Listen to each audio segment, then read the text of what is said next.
multiverso. Um novo queridinho dos filmes de super-heróis, né? Já passaram a ideia de multiverso em tantas séries e filmes nos últimos anos que eu tenho certeza que você já sabe do que se trata. A Marvel e a DC foi o que tornaram o conceito popular com seus universos super-heróis, mas rapidamente tem se espalhado para outros universos, gêneros e meios. Mas o que eu aposto que você nunca ouviu falar foi a origem do conceito de multiverso nos universos de super-herói. É uma história que eu achei bem interessante, e que envolve conceitos comuns das histórias em quadrinhos, principalmente sobre a DC. E porque eu achei interessante, eu tô aqui pra contar essa história pra você hoje. Então, já brigue de novo com o Flash por bagunçar ainda do tempo, clique no like enquanto eu rodo a vinheta.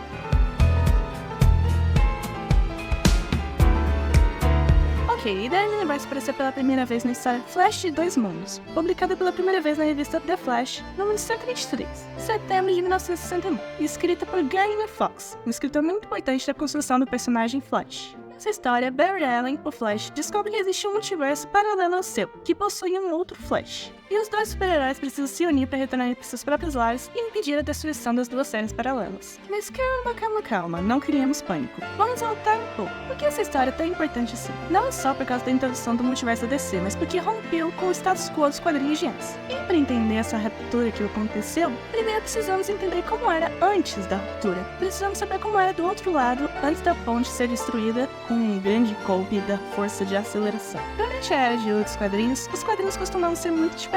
O status quo deles era muito estático. Não tinha muitas mudanças permanentes e significativas. E raramente o que acontecia em quadrinho afetava o que acontecia nos outros. E, além disso, os famosos crossovers eram mínimos e sem nenhuma importância nos quadrinhos de ambos os personagens. Guarda essa informação, que isso é importante. Na Segunda Guerra Mundial, os quadrinhos super-heróis explodiram por uma série de razões. Razões essas que enfraqueceram quando a guerra acabou.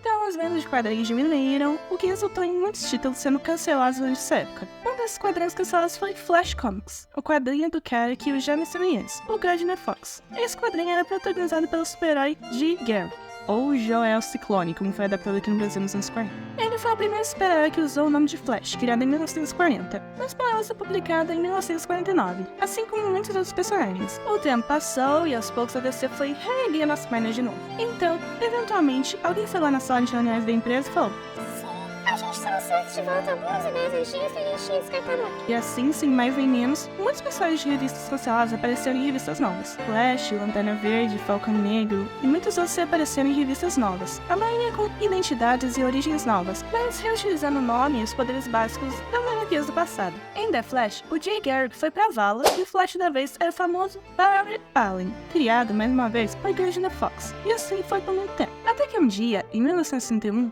o Gardner Fox se sentiu nostálgico com os personagens que escrevia antes e quis escrever uma história referenciando o antigo Flash, Jay Garrick. Mas como ele faria isso se esse personagem não existia na nova continuidade que ele estava criando? E ele pensou até chegar numa solução e finalmente levou à história o Flash de Dois Mundos, na qual ele representou aos leitores do Flash o antigo portador do nome, Jay Garrick. Fox criou os elementos de universos paralelos pela primeira vez como nada mais que uma desculpa para ter os dois personagens interagindo de alguma forma, e explicar como os dois poderiam existir ao mesmo tempo. Inspirado em uma teoria real da mecânica quântica, que teoricamente diz que é possível a existência de universos paralelos, Fox criou uma história em que duas terras paralelas existiam, elas explicando que eles eram praticamente idênticas, mas que vibravam em uma frequência diferente, o que foi usado para justificar as pequenas mudanças que tinham aqui e ali. Na Terra 1 existia o Barry Allen. Na Terra paralela, conhecida como Terra 2, existia o Jay Garrick. Eles tinham nomes diferentes, mas eles passaram pelos mesmos acidentes bizarros que lhes deram o poder da supervelocidade e o contato com a força de aceleração.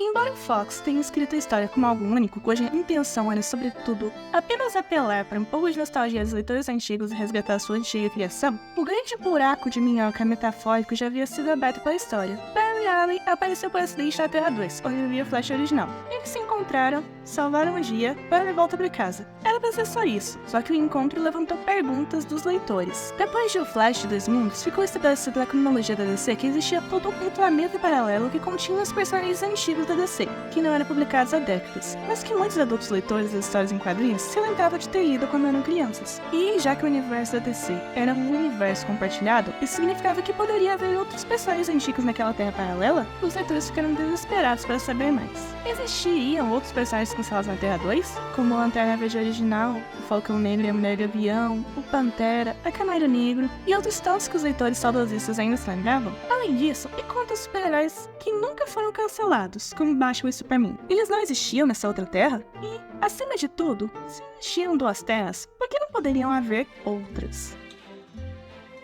Atendendo à expectativa do público e aproveitando para ganhar dinheiro, a DC criou o primeiro multiverso compartilhado das histórias em quadrinhos, o que foi uma alavancada no estilo de escrita das revistas de super-heróis, pois a natureza desse novo universo era um grande leque de possibilidades infinitas para os escritores poderem contar novas histórias sem comprometer o status quo dos personagens da Terra 1. Era quase como se esse multiverso fosse uma primeira versão das revistinhas em si, da Marvel, porque elas foram a primeira oportunidade que as revistas de super-heróis tiveram de brincar com o conceito do que aconteceria se uma história fosse ligeiramente diferente. O escritor se perguntava, e se os super-heróis fossem vilões e os vilões fossem super-heróis? E então, nascia a Terra 3, que tinha esse conceito. E em pouco tempo, temos um número infinito de terras paralelas como essa, todas em continuidade dentro do multiverso da DC Comics. Foi criado o primeiro multiverso da DC, e as consequências disso para o modo de contar as histórias da DC foram muitas. A conversar de que agora era possível brincar com as possibilidades, mudar muitas coisas, sem que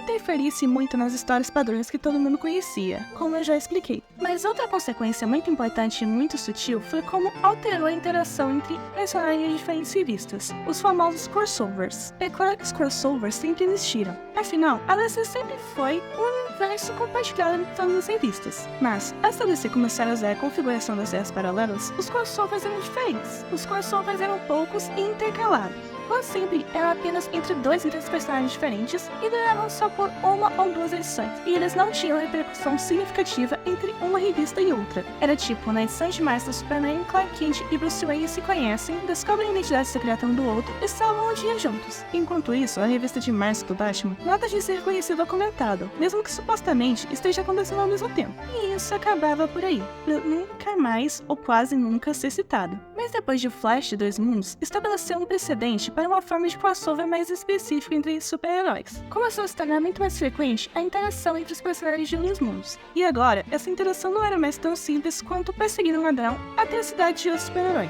Para se chegar a fazer algo tão drástico quanto viajar para outro mundo, as apostas foram ficando mais altas. Os super-heróis começaram a se encontrar para ter que salvar os mundos paralelos que os super-heróis ocupavam. E foi então que começaram a surgir as famosas crises da DC. Crise na Terra 1, crise na Terra 2. Foram muitas as histórias semelhantes que os personagens passavam de uma terra para outra para ter que se ajudar. As histórias das crises eram uma forma padrão de facilitar a interação entre universos diferentes. E ao contrário dos antigos crossovers, essa interação tinha repercussões futuras. O que acontecia nessas histórias importava no longo prazo e passava a ser reconhecida dentro do universo. As diferentes terras se mantinham em contato de tempos em tempos e a existência dos universos era mais ou menos uma informação reconhecida por todo mundo. As histórias passaram a ser mais interrelacionadas, a ter mais continuidade entre si, e as consequências do que acontecia passava a importar. E isso teve um efeito ainda mais importante, que era modificar o jeito que o tempo era tratado nas HQs. Porque todos os personagens que viviam na Terra 2 eram mais antigos, se tornava persistível nos cenários, nas roupas e no modo de falar que os dois lugares passavam em tempos diferentes da história, parecendo que as histórias pela primeira vez reconheciam a passagem de tempo, que as décadas passavam e o mundo evoluía. E isso foi uma revolução